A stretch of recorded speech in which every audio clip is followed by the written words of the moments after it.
श्रेयस अय्यर ने आईपीएल 2024 में Kolkata night Riders को चैंपियन बनाया था और उसके बाद ही केकेआर ने श्रेयस अय्यर को बाहर कर दिया। इस पर अब श्रेयस अय्यर का बड़ा स्टेटमेंट आया है। दरअसल ये सवाल सबके मन में था भाई कि एक कैप्टन जो अपनी टीम को चैंपियन बनाता है उसको रिटेन क्यों नहीं किया जाता है। वो अब पंजाब में चले गए, 26 करोड़ से ज़्यादा कीमत वहाँ पर पंजाब ने दी है, अपने साथ शामिल कर लिया है। लगभग सभी टीमें एक तरीके से श्रेयस अय्यर को अपने साथ लेने को तैयार थी, लेकिन सवाल वही है कि भाई केकेआर जो कि एक टीम जिसको उन्होंने चैंपियन बनाया, उन्होंने ही अपने साथ नहीं रखा और वहाँ पर रिटेन करने के बजाय रिलीज कर दिया। इस पर अब श्रेयस अय्यर का बड़ा बयान सामने आया है। कम्युनिकेशन गैप की उन्होंने बात कही है। उनका कहना है कि भाई उस तरीके से कम्युनिकेशन नहीं हो पाई हमारे बीच, जिसके चलते ये फिर हमारी आपसी सहमति से फैसला बना कि भाई मुझे बाहर हो जाना चाहिए। उनका कहना है कि भाई कुछ गैप था आईपीएल खत्म होने के बाद, उसके बाद ठीक तरीके से कम्युनिकेशन जैसी होनी चाहिए थी उनकी तरफ से नहीं हुई, जिसके चलते फैसला बना कि भाई मैं बाहर हो जाता हूँ और दूसरी टीम की तरफ फिर मैं चला गया। श्रेयस अय्यर ने कहा है, आईपीएल के बाद हमारी बातचीत हुई थी, लेकिन कुछ महीनों के लिए एक लेओवर था और रिटेंशन के लिए कोई ठोस प्रयास नहीं किया गया। मैं इस बात से हैरान था कि क्या हो रहा है, इसलिए कम्युनिकेशन गैप की वजह से हम ऐसी स्थिति में आ गए जहां हमने आपसी सहमति से अलग होने का फैसला किया है। यही इसका सार है। अय्यर ने आगे कहा है, हाँ जाहिर तौर पर मैं निराश था, क्योंकि जब आपके पास कम्युनिकेशन की कोई लाइन नहीं होती है और अगर आपको रिटेंशन की डेट से एक हफ्ते पहले चीज़ें पता चलती हैं तो जाहिर है कि ऐसे में कुछ कमी होती है। हालांकि इस सब के बीच आकाश चोपड़ा सामने आए हैं। उन्होंने एक तरीके से श्रेयस अय्यर की बात का खंडन कर दिया है।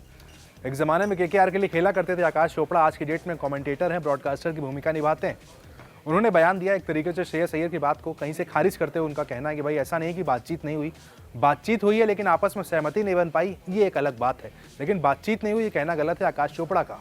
आकाश चोपड़ा का कहना है श्रेयस अय्यर कप्तान थे, उन्हें मूल योजना में होना चाहिए था, लेकिन अय्यर के बयान के अनुसार केकेआर ने उनसे बातचीत नहीं की। लेकिन मैं इस बात की पुष्टि कर सकता हूँ कि बातचीत हुई थी। वास्तव में एक लंबी बातचीत हुई थी, काफ़ी बैठकें हुई, उन बैठकों में कोई समझौता नहीं हुआ, लेकिन ये अलग मामला है। विवाद का मुद्दा केवल वही था। साथ में आकाश ने आगे कहा है, श्रेयस को भी कुछ आशंकाएं थी और जो हुआ वो काफ़ी दिलचस्प है। हालांकि आकाश चोपड़ा ने अंत में कहा है कि वो इस बात की पुष्टि कर सकते हैं कि बातचीत हुई थी। उन्होंने कहा है कि उनके पास अपने सोर्सेज हैं। तो अब श्रेयस अय्यर सही है या केकेआर का मैनेजमेंट सही है या फिर आकाश चोपड़ा सही है, अलग अलग बयान निकल कर आ रहे हैं। लेकिन हाँ, एट द एंड अब आईपीएल 2025 में तो पंजाब के कप्तान श्रेयस अय्यर बन चुके हैं।